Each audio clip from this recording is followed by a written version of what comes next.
Got really good work done. We basically repeated yesterday's practice but went full speed. Mother Nature cooperated. The weather is beautiful.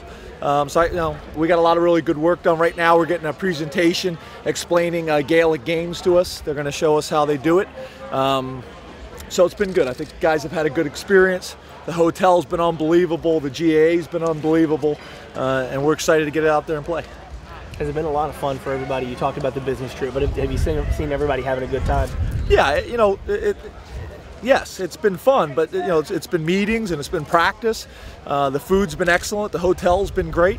I think the guys appreciate the change of pace. I do think that, but it's been a business trip really for us. Are you back into kind of normal game week mode now after yesterday's walk visit? Yes, exactly. Are you guys prepared? I mean, where are you? Are you where you need to be going into this game, I guess? Yeah, I feel good about it. We'll have a dinner tonight and kind of have a team function. Friday we'll have our normal Friday walkthrough and meetings, and then like normally be at the hotel and have all our offense, defense, special teams meetings, and then get up on Saturday and get ready to play. So feel good about it. Interacted with any Irish that try to understand the game of football or don't understand the rules or trying to explain to them? You think they get what they're going to see? A lot of them, the rank and file Irishmen here. I would assume that people that are coming to the game are fans of the game or just want to experience it. But no, I haven't had time to coach up the Irish about our game. I just hope they come out and enjoy it. I know how much pride they take in their games, and this is obviously our game. This is a truly American game, which we love. So excited to be able to go out there and enjoy it with them. James, is wind a factor at all in the stadium? None. Okay. None. Will you guys do a walkthrough over there at all? I know UCF is. Will you do a walkthrough over there as well? No, we don't usually do walkthroughs at the stadium. I like to try to.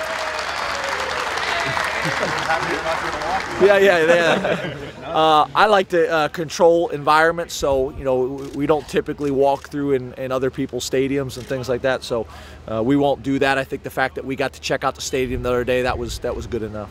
James, from what you've seen on film, what makes Central Florida's defense effective? Well, I think the biggest thing is they got 9 guys returning from a team that won 12 games. So they got experience, they got confidence, they know how to win. And I think more than anything else, they play sound and they play fast. They're very not going to find very often where they're misaligned or out leveraged. And then they've done a great job of recruiting and developing, and they play fast.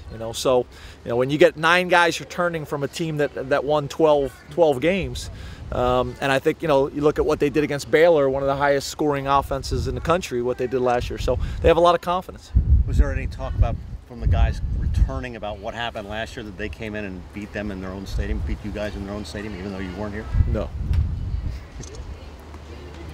James, do you feel good about, you talked about you and Coach Hand trying to identify the 5 offensive linemen you want for this game. You feel good about that process and where the offensive line is at? Right? I do. I think, I think Herb's done a great job. I think the kids have done a great job. They worked extremely hard. We're doing some things in the way we're calling the game and things like that to try to help them.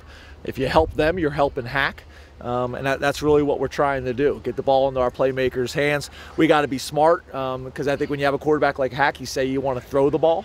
But to help him out for a lot of different reasons, we got to be able to run the ball, and we got to commit to the running game, and we got to be able to protect them. We got to call the game to help the O-line and to put Hack in position to be successful. You've been a head coach 4 years. The last 3 now, you've played a pretty tough opponent in the first game. The first year you played a lesser opponent, let's say. Would you prefer to kind of ease into the season more, kind of with something, or do you like kind of jumping right into head first here? I don't know if there's one best way to do it. I always studied what Coach Snyder did at Kansas State, and he built that program and had a lot of success with a specific model, which I think makes sense. I do think there's some advantages of playing a big opponent the first game of the year to get the guys juiced up and excited, and off-season training and things like that. So there's a lot of ways to be right, and we're just going to embrace the situation that we have right now, which is opening with Central Florida, and we're excited about the opportunity. But I think there's a lot of different ways to do it. Hey James, has anybody turned your head in practice this week when you consider you guys worked out, in State College and here? Just someone maybe it surprised you? No one's really jumped out any more than guys that have jumped out all camp and guys that have earned starting jobs and things like that. It's not like when we came over here, we had a walkthrough yesterday and today was one practice, so it's not like they even had the opportunity to jump out. I hope people jump out on Saturday. but nothing's really changed, since we left State College. Talked to a guy at Croke Park this morning. He said that he's worked at the stadium for 3 years, but he's never stepped onto the field because of the importance of the culture for this entire country. You guys have been focused on yourself a lot, but have you taken a moment to kind of realize, at least for the people who live here, what it means to get to play in Croke Park? Oh yeah, there's no doubt about it. We had some really interesting conversations too with some people about the stadium and the history and how they had never played soccer in the stadium, and then how they tore the soccer stadium down a couple years ago and rebuilt it. Took 2 years, so this soccer team came in and played for the first time in that stadium. So I thought that was really interesting. Like I mentioned the other day, the size of the field compared to ours is unbelievable, but there's no doubt that's a national treasure for them. Sports are very, very important in this country, so yeah, I think the whole thing has been surreal in a lot of ways. But we think about history in our country, and we're thinking, what, 200 years? You talk about history in Europe and places like Ireland, it's on a whole nother level, so it's impressive.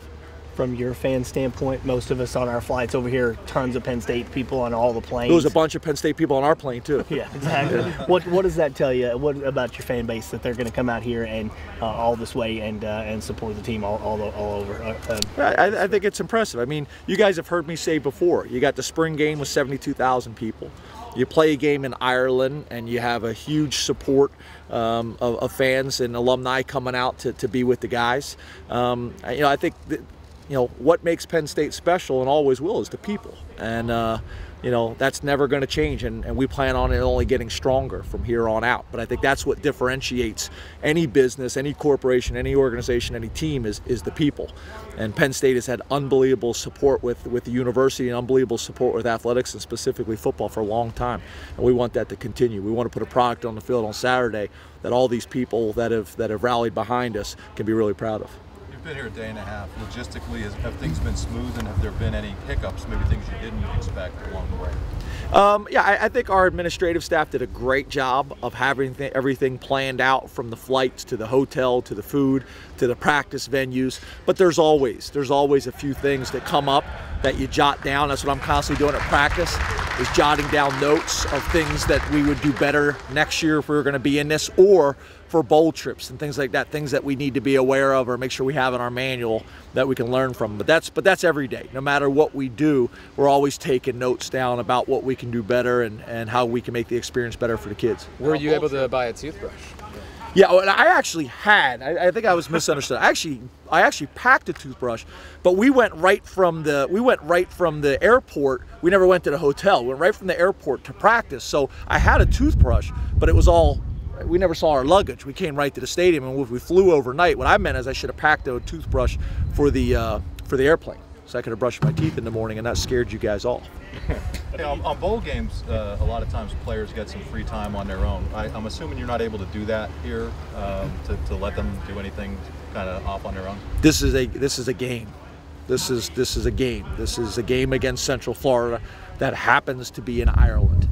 So that's kind of the plan. Things like they're doing right now, there's some unique things that we want them to experience when it comes to Ireland. But more than anything, it was a time to get away with a change of pace with our family and go from there. But this is not a bowl game. This is a game against Central Florida, our opening game of the season.